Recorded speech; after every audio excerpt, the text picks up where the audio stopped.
Manchester City 1, Liverpool 1. A first half to die for.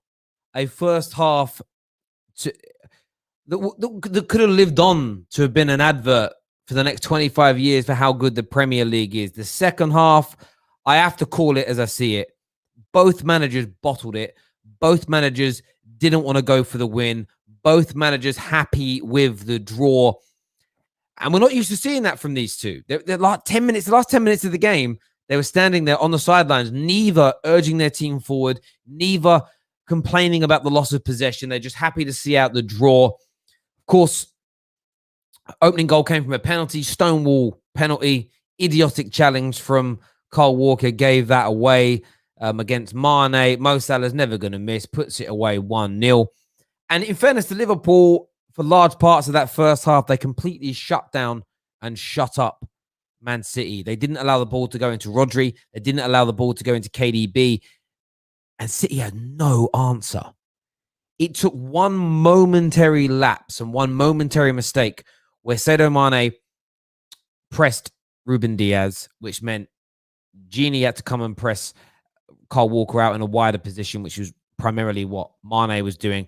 And then KDB was free in the middle. The ball finds him, goes through to Jesus. And Jesus' touch and turn was excellent, and it's 1-1. And, of course, there was the nonsense penalty that City got. Consistently, under the new procedures, yes, it should be given, but you all know that's not a proper penalty. And then KDB, with his opportunity today, with his clutch moment of the game to step up and deliver, couldn't get it done. By the way, KDB lost possession today over 30 times in this match. And we all know that losing the ball more than 20 times in a game is enough to get you castrated in the world of football. But in truth, in the second half, I thought Liverpool was sloppy. I didn't feel they were trying to win the game. They were just sitting back, trying to nullify City. And Pep Guardiola's men themselves. At no point did I see them try and win the game. Phil Foden coming on in the 85th minute. Absolutely zero ambition whatsoever from either side to win. And I think that's disappointing when these two clubs are so famed for being the aggressors and the attackers. But overall, bad news about, of course, Trent Alexander-Arnold going off with a calf injury. We have no idea at this moment in time how long that injury is going to be. But you can imagine he's not going to go away with the England squad. It's going to be a 2 to 4 week period at the very least. KDB today, opportunity to step up and get Man City back in this title race. They're not in the title race for me right now. What are they? 6 points away from the top. Liverpool, look, they'll be happy they picked up. They'll be happy they picked up a point today. Put some back to third in the league on 17 points. But remember, this time last year on 24 points at this stage. Liverpool not at their best as they were last year.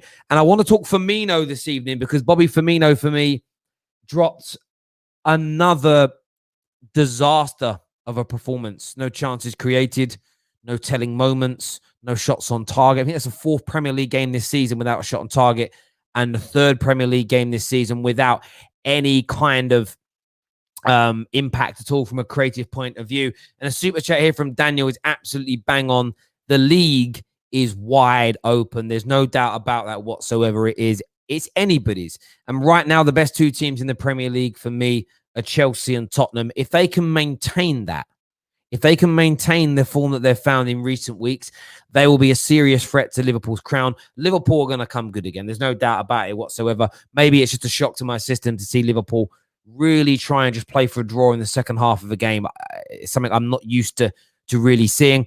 But I want your views. I want your opinions. Do us a big favor now and hit that like button right about now. Please go into the link in our description below and sign up to our newsletter. Got a couple of them coming out over the international break. Plus, we're going to have multiple podcasts every day covering all of the top 6 teams coming for you over this international break to keep you entertained. Why am I always so anti-City? I don't necessarily... What have I said that's anti-City? KDB bottled his penalty. It's a fact that isn't anti-City. I don't think you went hell for leather to win the game today by the substitutions you made, the lack of urgency, your manager not screaming at your players to go forward. I don't think that's an unfair thing to say.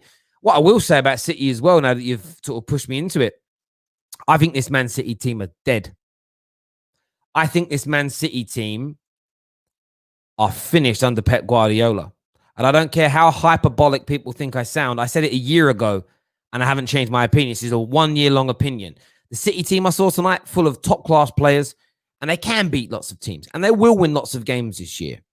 But there's something missing. There's something that's gone. Like Michael Jackson without Quincy Jones, it's just not quite as good. Something's missing from this team. If you think I'm chatting nonsense, get your super chats in and tell me why.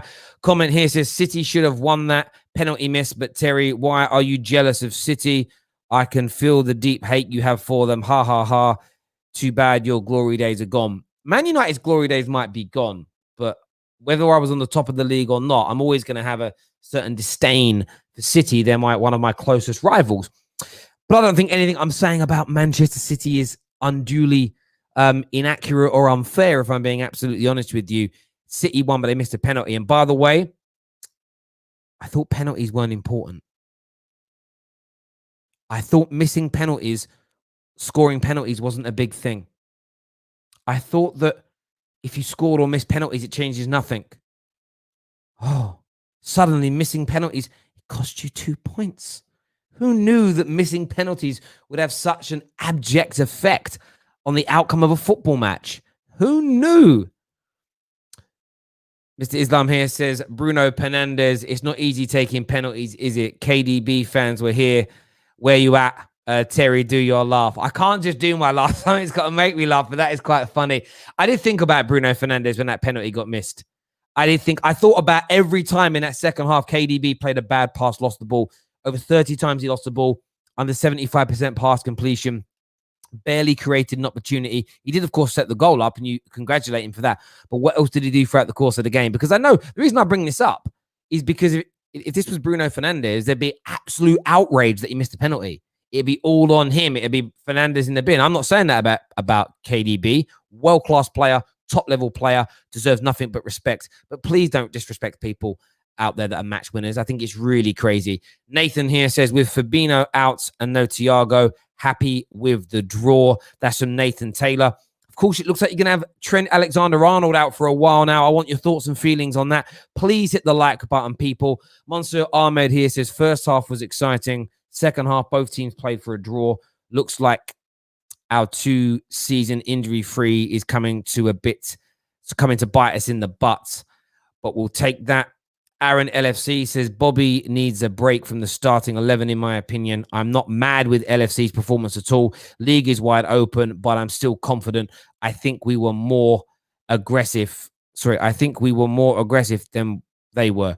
Definitely in the first half, you were aggressive. In the second half, I felt you completely took your foot off the gas, but maybe that's part and parcel of it. Listen, we're going to jump into some calls now. Keep your super chats coming in. Keep smashing that like button. Make sure you're subscribing to the Football Terrace. The link for that is in the description below. One, to become a member, and secondly, to sign up to our newsletter. Let's jump in and see what the lads have got to say.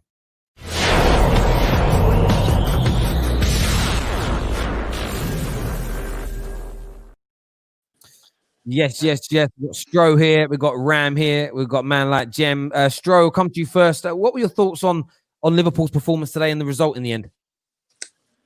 I didn't believe into the whole no excuses from us. We've got to go out and win bullshit that I heard in the group chat and other stuff. The thing is we've not won there for 4 years. We've never really had a good performance in Manchester. We go away to Old Trafford. It's a bogey ground. We go away to the Etihad. We can't pick up points unless it's in the Champions League. For any Liverpool fan today, it would have been a positive result, would have been good, especially with the run of form, especially with the players missing. So for me, it was don't lose. First half, I thought we were absolutely exceptional. I was frustrated with their goal because defensively it's something we can manage and we just let them back into the game. I understand Mane is pressing Diaz, but Ronaldo runs past De Bruyne and just leaves him. And then you can't leave De Bruyne in that kind of position. But second half, I knew we were going to go pragmatic. When he brought Shaqiri on, and I just knew that it was going to be a case of Shaqiri can keep the ball a lot better than Bobby can. It was another awful performance. I mean, the first 15 seconds, he gets put in, lobbed the keeper, put it back across goal for someone to run in and tap it in. I just don't understand what he's doing. And he's a man completely out of form. And he needs to be dropped. He has to be dropped. Bobby Firmino did have an absolute stinker again today, and there's just so many moments when he was when he was in possession, when he was shooting, when he was attacking. And I respect Jurgen Klopp for going with the approach that he did. In the end, maybe that was the undoing of things slightly, because I think that you put Jota out onto the right, which is not his strongest position. You put Salah into the middle, which is not his strongest position. So you ended up, how do I say this in the right way? You ended up maneuvering the team to fit Firmino in, and Firmino didn't end up sort of performing. But maybe this was almost not one last chance. Of course, he's going to start games for Liverpool again in the future, but for a run of time, he's got to be missing. From your point of view, Ram, as a Liverpool fan, are you concerned with Bobby's form? Does he need to be dropped? What's your thoughts on things? Yeah, of course. I think, as Lastro said, when I saw him going through, first thing I thought was that goal that he scored in 2017-18 at Anfield. He should have done the same thing, and he didn't do it. He tried to go around the keeper, it didn't work, and he was onside as well. So I thought he'll have much more of an impact. That performance was better than his last couple of performances, but still not the level that we need right now. I have to put some criticism on Klopp on that second half, because I think tactically he got it wrong. I think once he took off Firmino, he should have played a 4-3-3. Because you brought on Milner. Milner's going to be staying back because he's more defensively adept than Trent. You could allow Robertson to go forward, and you already got a creative outlet in Shaqiri. So I don't understand why he didn't change that up. And seeing Jota on the right hand side is just I didn't like that, because the guy's movement in the middle was phenomenal in the last couple of games, and he got it wrong. He just got it wrong today. I hear that, and look, Klopp can have criticism like anybody else. I mean, I was really disappointed with City. If I'm being honest, in that second half especially, Liverpool was sitting off. I was sitting there watching it going, are they going to attack at any minute? Are they going to try and put it on Liverpool? Are they going to try and open Liverpool up? City themselves, I'm not even tipping them to even challenge for the title anymore. I'm not even trying to sound over the top. I just watched them and thought, it's like they didn't even want to be out there. But this is the point. The pressure wasn't on us. The pressure's on them. They're 6-7 points behind. Chelsea look like they're starting to hit form. Tottenham look like they're starting to hit form. City are at a point now where if they keep dropping points, they're going to get left behind. The pressure was on them. They're at home. They have to take the emphasis, especially in that second half, because we had a great first half, and we're not going to be able to maintain that, because obviously you've got the 15-minute break. At that point, City have got to put foot on the gas, and you've got to go for it. Manchester United are in the mud. We're on 10 points after 7 games. City only have 12 points after the same amount of games. Like, they're 2 points better off than this in the mud Man United team that has a PE teacher coaching them, and an overrated Kevin De Bruyne, and an inconsistent Paul Pogba, and a fridge at the back, Harry Maguire. It's the lack of attention on Man City. I find it embarrassing for professional football pundits and journalists all around the world that the focus isn't there.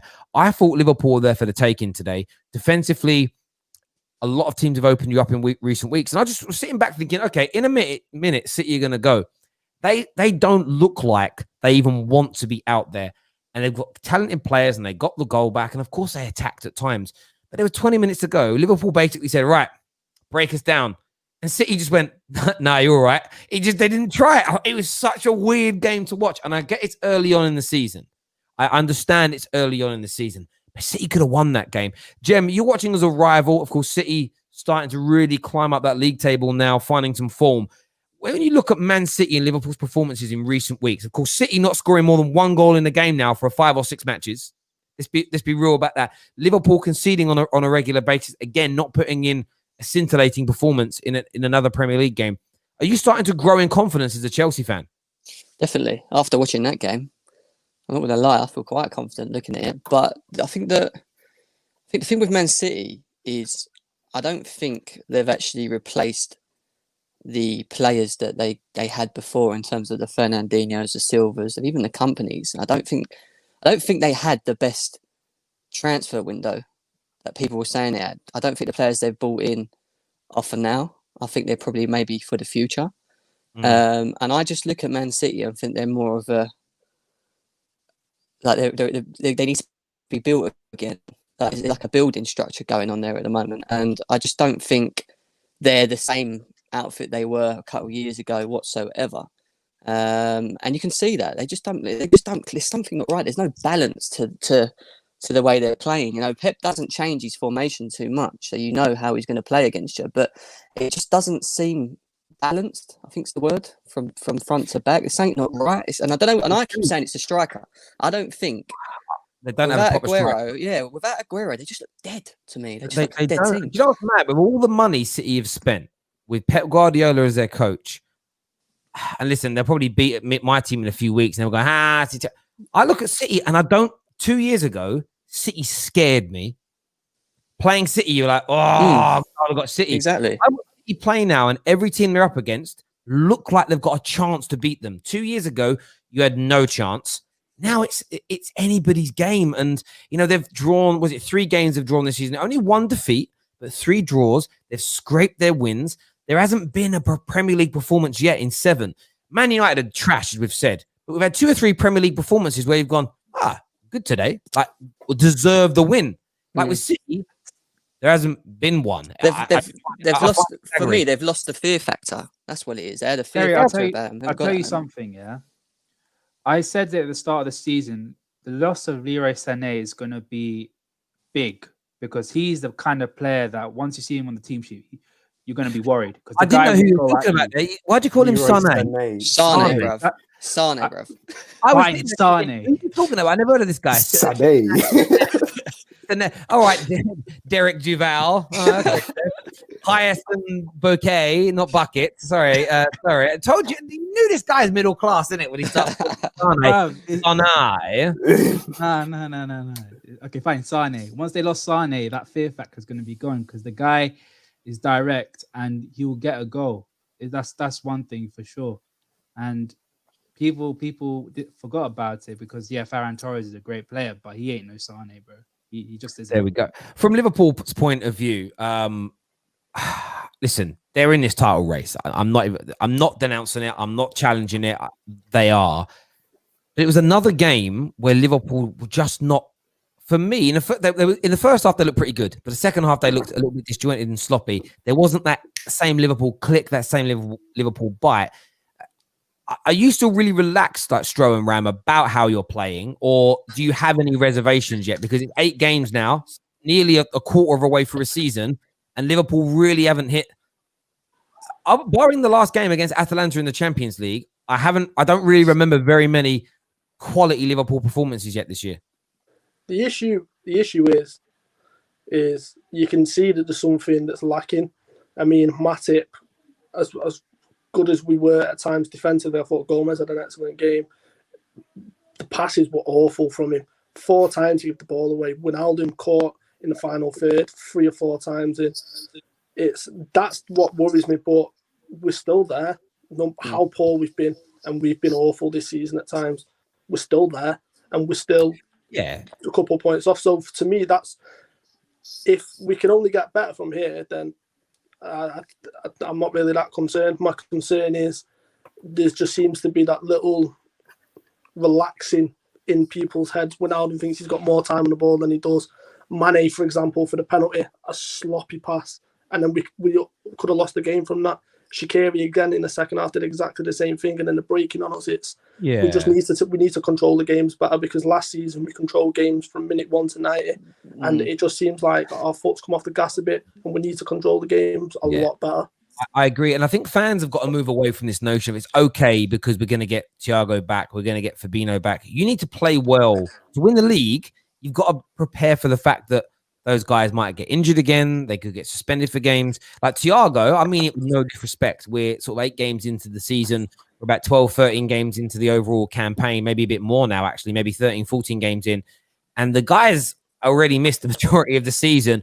Like, if you're a Liverpool fan, you're being really honest. There is a fear that this guy could end up missing half this campaign. So I wouldn't even be thinking about Thiago right now as being a mainstay that you're going to build a team around, because so far that injury record of his is really coming up trumps. And Liverpool will be there, by the way, there or thereabouts. But I think back to O'Shea phoning me 100 times in the summer, telling me that Liverpool would do another 95-point season. And based on everything, based on winning the league and there being a dip the following year, which is highly normal, the fact that only I think it's like 14, 15 times in 70 odd years a team's retained the title. You're like, come on, it's very hard to do, right? And already we've seen Leicester, we've seen Tottenham, we see Chelsea on the rise now as an example. I think Liverpool will win still, no doubt. But I think it's gonna be a really nice title race. Igal is here with us. Igal, what did you make of that game this afternoon? Liverpool did what they had to do. They got the draw against City, a place where they've been struggling to win away at City for a little bit. So give them credit where credit's due. What's going on with my voice? Igal's voice is just broke. Live on the air. I just had food and I'm choking.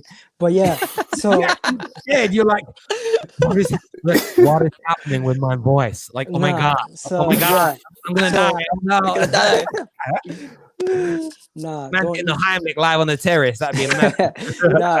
And then City, on the other hand, you got to ask some questions about City, because without a striker, they've shown that they've struggled to score in these big games, and they need Aguero more than ever. Gabriel Jesus, I was making fun of him before he scored that goal. What a goal. That was pretty good, what he did, the touch and everything. But at the same time, the question that was it like this?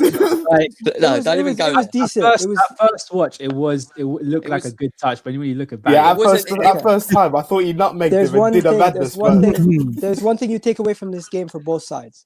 From City's side, they should be winning these games. They should be doing better in these kind of games when Liverpool is not performing as well. And on the other hand, Liverpool, I don't want to hear about Firmino being world class ever again. Cut that crap. Who? That's done. Firmino. No more world class Firmino. Wait a second.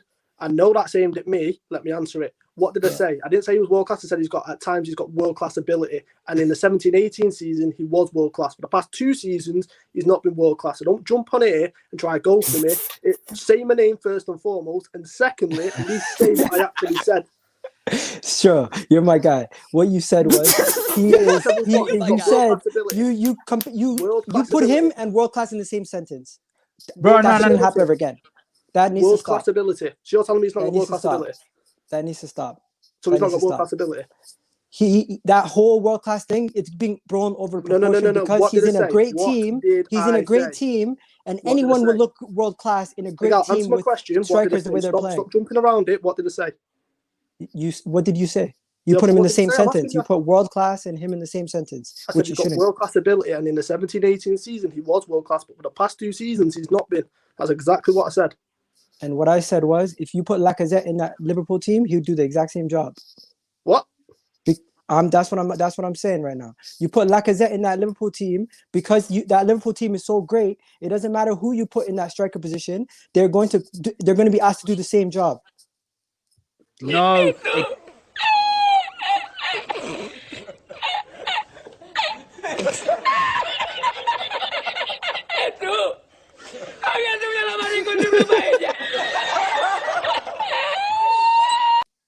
Sorry. Why do you always put your arm Now in you're the doing a good job until that point. Hey, Gal, the funny thing is, I actually agree with you. I think there are many strikers that could do exactly what Firmino's doing right now, which is nothing. There you go. Like I've been saying it for a year. Joe Linton could do the same job. Like, I want to think about this. I want to think about a few players and individuals in sort of today's performance and sort of the context of things. So Bobby Firmino, I think we're all agreed, like he's in absolute mud at the moment. Needs to understand captain. I mean, that vibes. Yeah. Do you know what's really interesting? Do you know what I said to like sometimes you get something right and I just want to say I told you so. Said to Liverpool fans, when you're flying high, and I mean sort of your streets in front of everybody, nobody will ever focus on the bad performances because no, you did stroke. People like you, Drifty, a handful of Liverpool fans on socials did. The rest, I remember chatting to some of the guys on LFC Day Drippers, AGT, these guys, they were just like, it's okay. It doesn't matter how good or bad Bobby Firmino is. I said all along, as soon as you start dropping points and you get dragged back into the mix and you're part of a race and the pressure comes on top, people will start to focus on individuals. Look at Man United. We're going through pressure at the minute, right? We're focusing on how often in a game Bruno Fernandes loses the ball even when he's scoring braces, because you focus and hone in on all these things. Our Chelsea fans for 2 or 3 seasons would focus on some of the weirdest things and scapegoat 1 or 2 individual players because the overall team was playing poorly. Now you're playing well. Nobody kicked off yesterday that two of your players messed up for your first goal that went in. Why? Because you went on to win 4-1 and you're winning very, very well. The Firmino thing for me, it's, as you say, Stro, it's been a couple of years in the making, this, but it was something that was ignored by Liverpool fans because you as a collective team were doing so well, and it's there. And do you know what? If it weren't for Jota having been purchased, this could be more kind of stressful. The fact he's come in has relieved some of the pressure on Firmino because somebody else has been scoring the goals and winning the games. There's another player I want to speak. I want to speak about KDB. Because for me, like, look, he missed the gilt edge penalty. I thought he was distinctly average as a performance today. Set up a goal, and you've always got to praise the outputs. It's there. But KDB looks sort of poor for me today. Why does he not get the same level of criticism that other top level players do when he drops average? I don't think anyone in City does. I've come in here and all of you answer me this question. Last season, who won more Premier League or who lost more Premier League games? Ole Gunnar Solskjaer or Pep Guardiola? Who was it? Pep Guardiola. So where's the criticism for that? Because Ole's labelled as a PE teacher. Pep's labelled as the god. Pep's labelled as the next messiah, the greatest manager of all time. But yet there's no criticism for him. I said this last season. I've said it on From a Third Eye View. I've said it from here several times. If you look at that Manchester City team, the bottle's gone. Like walking around, shoulders down, shrugging the shoulders. They just don't look like they're up for the fight anymore. It's like the wind's just been completely taken out of them. And listen, they are a great side and they will pick up points. Yeah. But you look at Kevin De Bruyne today. Apart from that great, an assist which Ronaldo just left him, which is a good ball. Don't get me wrong, and his movement's phenomenal. But what impact did he have? Like all his passes was getting blocked. On today, like not only was Kevin De Bruyne bad, but he was also shut out like by the Liverpool players, like the midfield. Henderson and Wijnaldum showed a lot of respect to him and tried to cut him any time that he had the ball.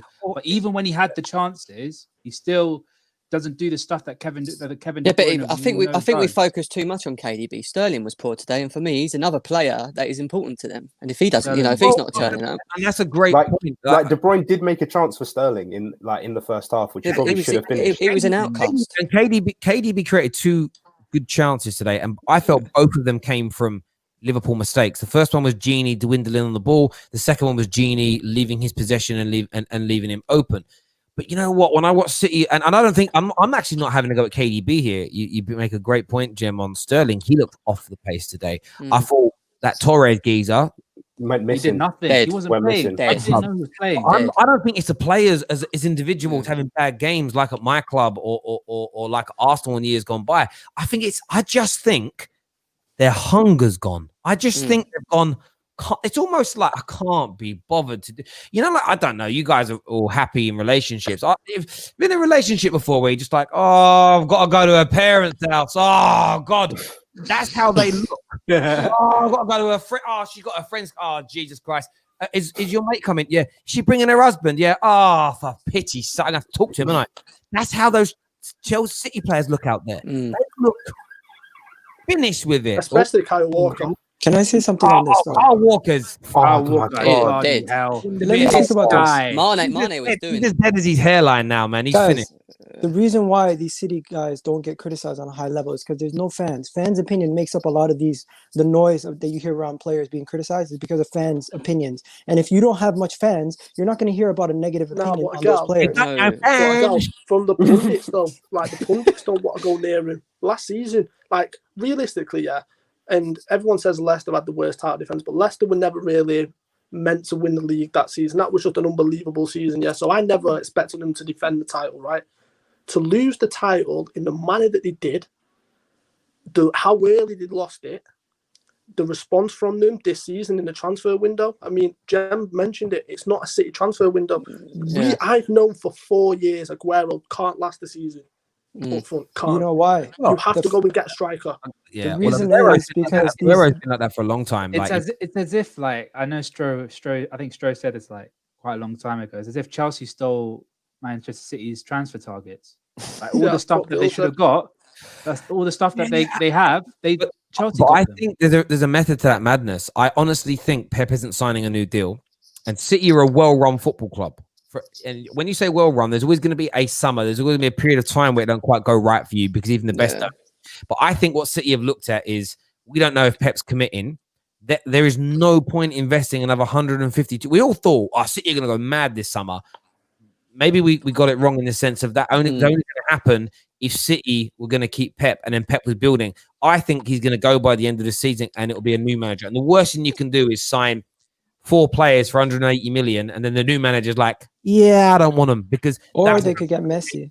That's how I'll tell you where Pep goes. He'll either go back to Barca, if not, he'll go PSG, and then PSG will get Messi. Or they get Messi and City become a super giant. If they get Messi, let's be honest, we talk about no fans. Man.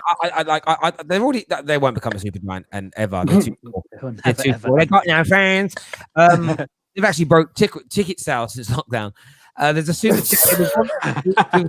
With one member chat only. People, if you want to become a member of the Football Terrace, get yourself signed up right about now. Super chat here says KDB is the best player in the world. Don't be jealous. Assists every game and contributes too. Well, that's not true because he's had less assists in the last 30 games than Bruno Fernandes. Terry.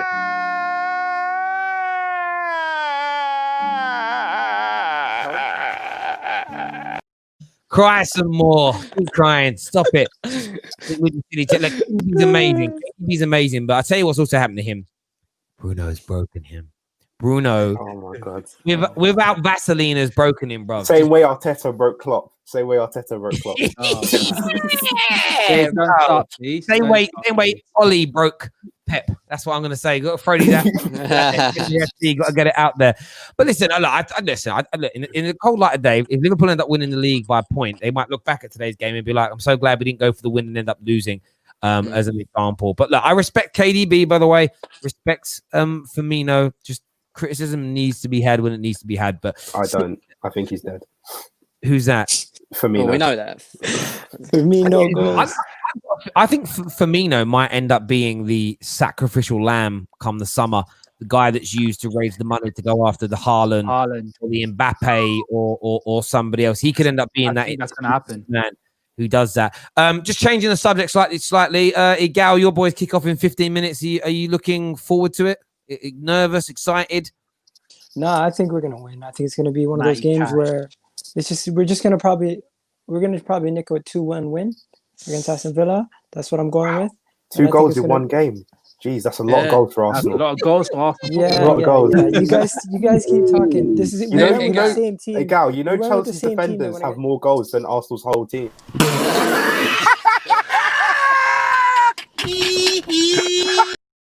That's an irrelevant statement. Perfect. Doesn't mean nothing. Why is it relevant? It's banter. Because at the end of the day, if we win, we're on the same points.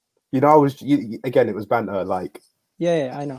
I know you don't score many goals. You don't know that, though, do you? You defend your Mourinho style. Defend 1-0. Remember all those years? What's wrong with so that? boring. You're doing it now. You enjoy it because you win. All right, just let go.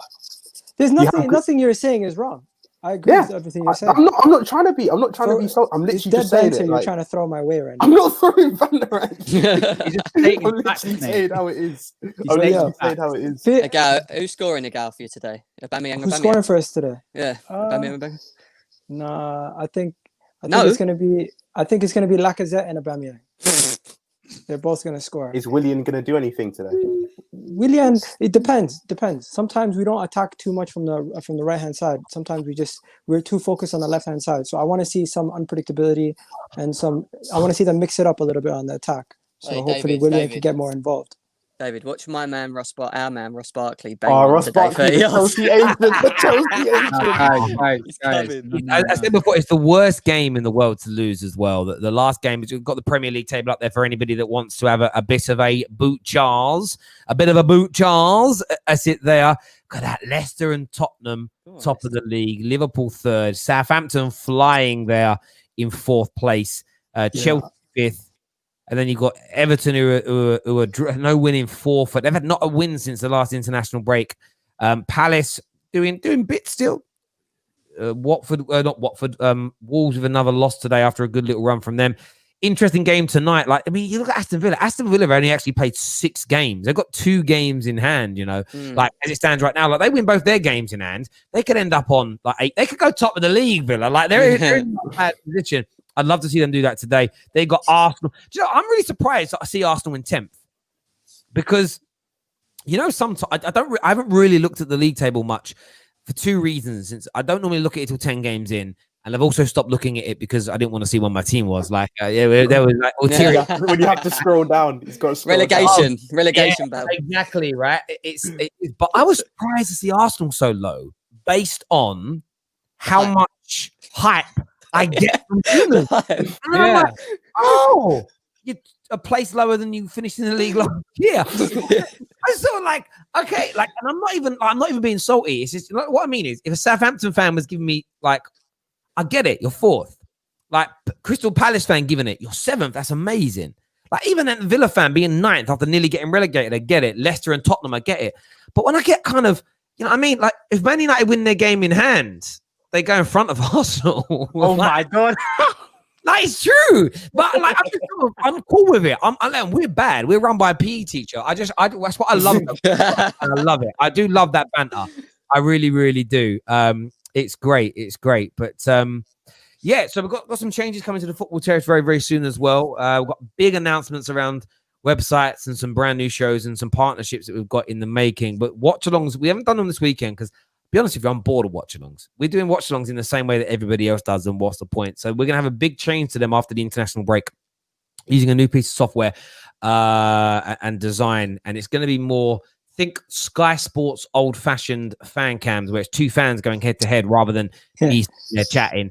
It's going to be a bit of fun doing that, I think, as opposed to just what everybody else is doing with watch-along. So watch this space in relation to that. We're going to have Monday, Tuesday, Wednesday, Thursday, Friday podcast covering all the top 4 teams. Of course, there's going to be a lot of talk in and around the situation with Poch, what's going on. Got a big tactics video dropping tomorrow morning. It's all about Frank Lampard and his brand new hexagon formation. Really, you guys seeing that? Nuance, mate. Nuance, layered like a fucking onion. It's all there. But everyone who's tuning in, thank you. We're live after the Arsenal game this evening, so make sure you tune in.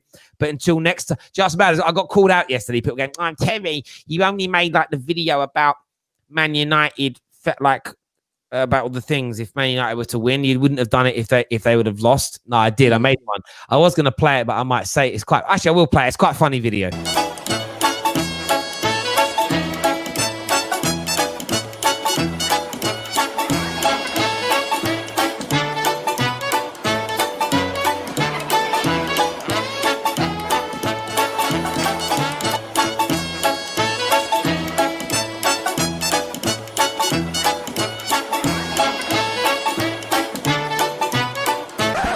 It's time to go!